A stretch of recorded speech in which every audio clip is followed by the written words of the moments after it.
Every single day, someone is out here buying individual stocks like they're picking lottery tickets, when the whole game might already be rigged in favor of something simpler. We need to talk about ETFs and why every serious conversation about where money is flowing starts and ends with them.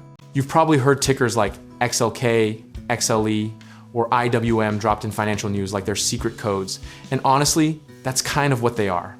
They're exchange-traded funds, basically baskets of stocks that trade on an exchange, just like a single share.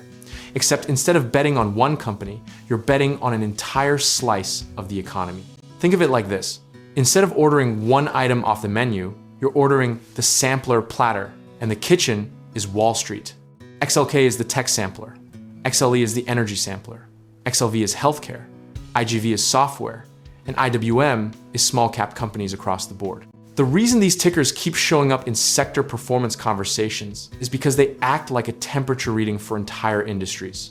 When XLK drops 5% in a week, that's not just one bad company, that's the market telling you the whole tech sector is under pressure.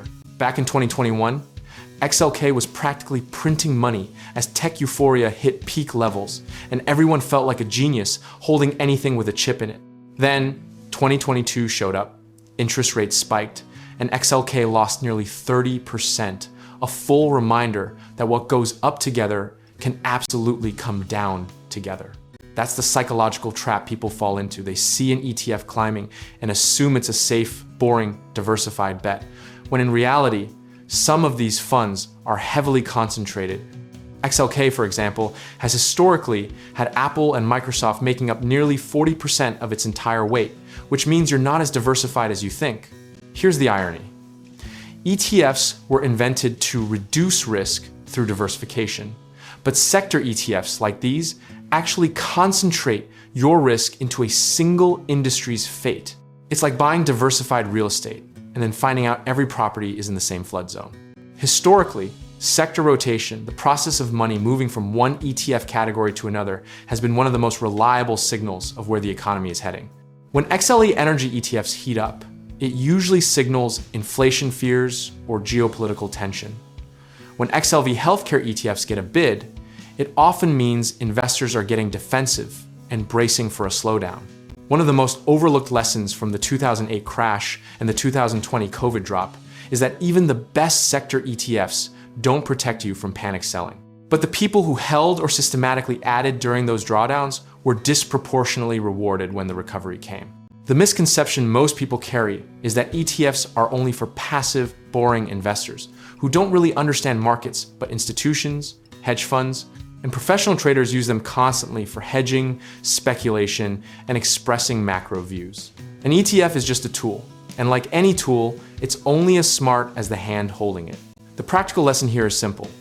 Before you chase a hot stock tip, look at what the sector ETF is doing first.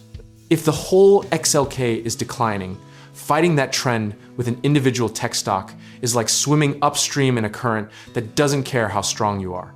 Position sizing matters more than conviction when it comes to these instruments. You could be completely right about the direction of energy or healthcare and still blow up your account by over-allocating.